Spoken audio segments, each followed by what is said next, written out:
सोचिए जरा, जब देश का हर छात्र अपने भविष्य को लेकर सवालों से घिरा हो, जब कॉलेज की फीस, डिग्री की वैल्यू और नौकरी की चिंता हर घर में चर्चा बन चुकी हो, तभी अचानक एक बयान आता है। ऐसा बयान जो सीधे सत्ता के गलियारों में हलचल मचा देता है। अगर आप भी जानना चाहते हैं कि आखिर यूजीसी को लेकर ऐसा क्या कहा गया जिसने मोदी सरकार पर सीधा तंज कस दिया, तो वीडियो को अंत तक देखिए। और हाँ, ऐसे ही जमीनी सच्चाई दिखाने वाले वीडियो के लिए अभी चैनल को सब्सक्राइब कर लीजिए, क्योंकि यहां बात सिर्फ खबर की नहीं, असर की होती है। देश की राजनीति में जब भी शिक्षा का मुद्दा उठता है तो वह सिर्फ किताबों और डिग्रियों तक सीमित नहीं रहता, वह सीधे समाज के भविष्य से जुड़ जाता है। और इसी कड़ी में बहुजन राजनीति की सबसे मजबूत आवाज मानी जाने वाली मायावती ने यूजीसी को लेकर ऐसा बयान दिया जिसने केंद्र सरकार की नीतियों पर बड़ा सवाल खड़ा कर दिया।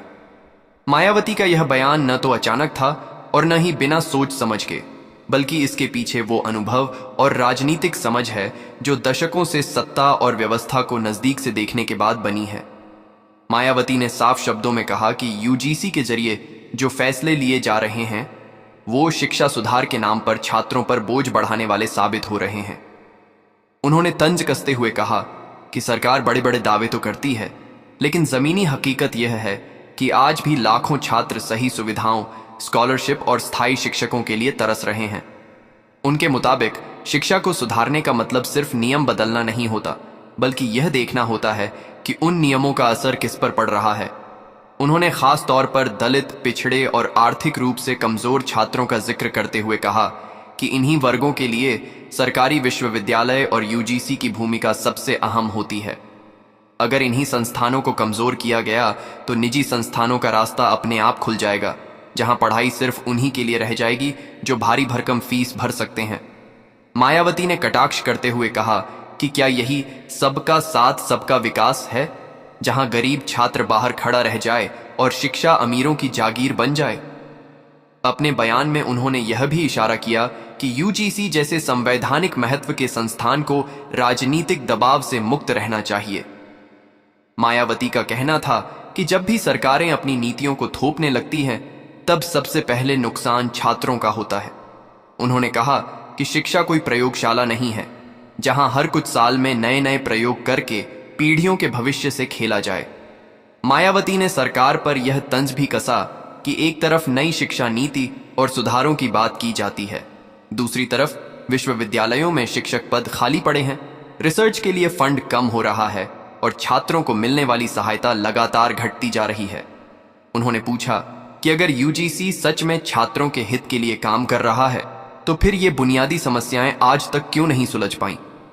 बयान के दौरान उन्होंने यह भी कहा कि केंद्र सरकार को यह समझना चाहिए कि शिक्षा सिर्फ आंकड़ों और रिपोर्ट से नहीं चलती। शिक्षा चलती है भरोसे से, अवसर से और समानता से। अगर हर छात्र को बराबरी का मौका नहीं मिलेगा तो देश की तरक्की का सपना सिर्फ भाषणों तक ही सीमित रह जाएगा। मायावती ने यह बात दो टूक कही कि उनकी पार्टी शिक्षा के मुद्दे पर किसी भी तरह का समझौता नहीं करेगी। उन्होंने सीधे तौर पर यूजीसी की कार्यप्रणाली पर सवाल उठाते हुए कहा कि फैसले लेते समय जमीन पर पढ़ने वाले छात्रों और पढ़ाने वाले शिक्षकों से बातचीत क्यों नहीं की जाती। अगर वही लोग सिस्टम से कटे रहेंगे जिन पर सिस्टम का असर पड़ता है, तो सुधार कैसे संभव है। यही सवाल उन्होंने सरकार के सामने रखा। मायावती का यह बयान सिर्फ एक राजनीतिक हमला नहीं था, बल्कि आने वाले समय के लिए एक संकेत भी था। उन्होंने यह साफ कर दिया कि अगर शिक्षा के नाम पर छात्रों के अधिकारों से खिलवाड़ हुआ तो यह मुद्दा सिर्फ प्रेस कॉन्फ्रेंस तक सीमित नहीं रहेगा। जरूरत पड़ी तो इसे सड़क से लेकर संसद तक उठाया जाएगा। उन्होंने केंद्र की नरेंद्र मोदी सरकार पर तंज कसते हुए कहा कि मजबूत देश वही होता है जो अपने युवाओं को मजबूत बनाता है। अगर युवा ही असुरक्षित महसूस करेंगे तो आत्मनिर्भर भारत का सपना कैसे पूरा होगा। उनका कहना था कि सरकार को आलोचना से डरना नहीं चाहिए, बल्कि उसे सुधार का रास्ता मानकर स्वीकार करना चाहिए। यह बयान ऐसे वक्त पर आया है जब देश भर में शिक्षा को लेकर बहस तेज होती जा रही है। कहीं फीस का मुद्दा है, कहीं डिग्री की मान्यता का, तो कहीं रोजगार से जुड़ी अनिश्चितता का। और ऐसे माहौल में मायावती का यह तंज भरा बयान सीधे उस बेचैनी को आवाज देता है जो आज हर छात्र और अभिभावक महसूस कर रहा है।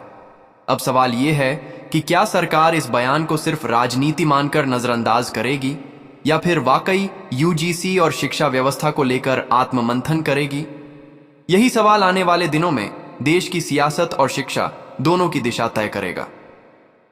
मायावती के इस बयान के बाद सियासी गलियारों में जो हलचल मची वह सिर्फ बयान तक सीमित नहीं रही। शिक्षा से जुड़ा यह मुद्दा धीरे धीरे एक बड़े राजनीतिक सवाल में बदलने लगा। जिन बातों को अब तक फाइलों और बैठकों तक सीमित रखा गया था, वे अचानक आम छात्रों और अभिभावकों की चर्चाओं का हिस्सा बन गईं। हर कोई यह पूछने लगा कि अगर सच में सुधार हो रहे हैं तो फिर असंतोष क्यों बढ़ रहा है। मायावती ने यह साफ किया कि यूजीसी जैसे संस्थान का मकसद केवल नियम बनाना नहीं, बल्कि यह सुनिश्चित करना भी है कि हर छात्र को समान अवसर मिले। उन्होंने कहा कि जब विश्वविद्यालयों में पढ़ने वाला छात्र खुद को असुरक्षित महसूस करने लगे, तब समझ लेना चाहिए कि कहीं न कहीं व्यवस्था में खामी है। उनके अनुसार सरकार जिस तरह से फैसले ले रही है, उसमें जमीनी सच्चाई की झलक कम और कागजी योजनाओं का शोर ज्यादा दिखाई देता है। उन्होंने यह भी इशारा किया कि शिक्षा का निजीकरण धीरे धीरे एक ऐसा सच बनता जा रहा है जिसे खुले तौर पर स्वीकार नहीं किया जा रहा। जब सरकारी संस्थानों को कमजोर किया जाता है तो निजी संस्थानों को अपने आप बढ़त मिल जाती है। मायावती ने इसे सामाजिक न्याय के सिद्धांत के खिलाफ बताया और कहा कि शिक्षा अगर बाजार के हवाले कर दी गई तो इसका सबसे बड़ा नुकसान उन्हीं लोगों को होगा जिनके पास पहले से संसाधनों की कमी है। उनका कहना था कि यूजीसी के जरिए जो भी बदलाव किए जा रहे हैं उनमें पारदर्शिता की कमी महसूस होती है। छात्रों और शिक्षकों को यह तक ठीक से नहीं पता कि फैसले क्यों और किस आधार पर लिए जा रहे हैं।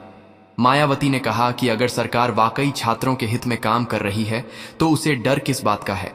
खुली चर्चा से ही भरोसा बनता है और भरोसा ही किसी भी मजबूत शिक्षा प्रणाली की नींव होता है।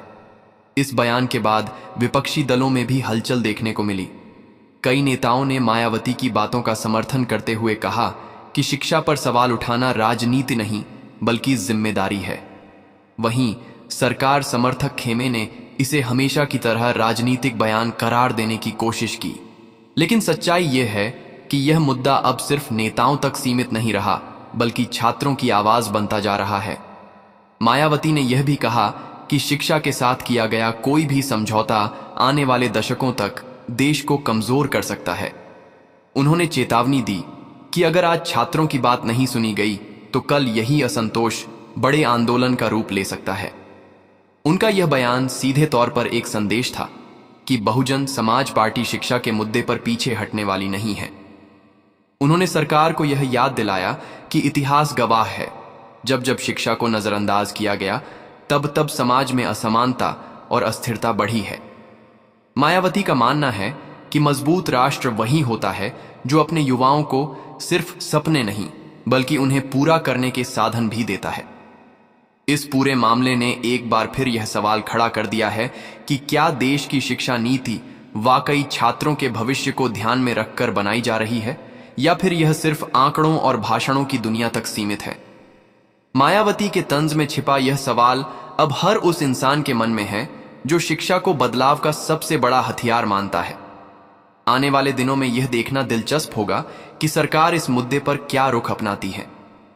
क्या यूजीसी को लेकर उठे सवालों का जवाब दिया जाएगा या फिर इसे भी बाकी विवादों की तरह वक्त के साथ ठंडा कर दिया जाएगा।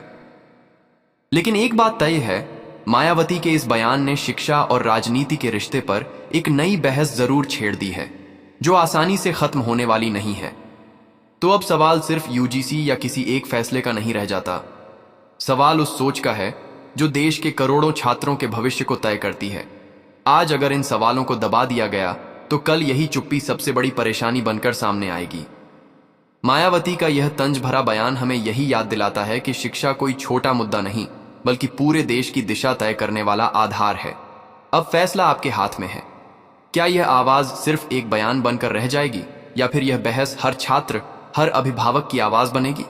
अगर आपको लगता है कि शिक्षा और छात्रों से जुड़े ऐसे मुद्दों पर खुलकर बात होनी चाहिए तो इस वीडियो को लाइक जरूर कीजिए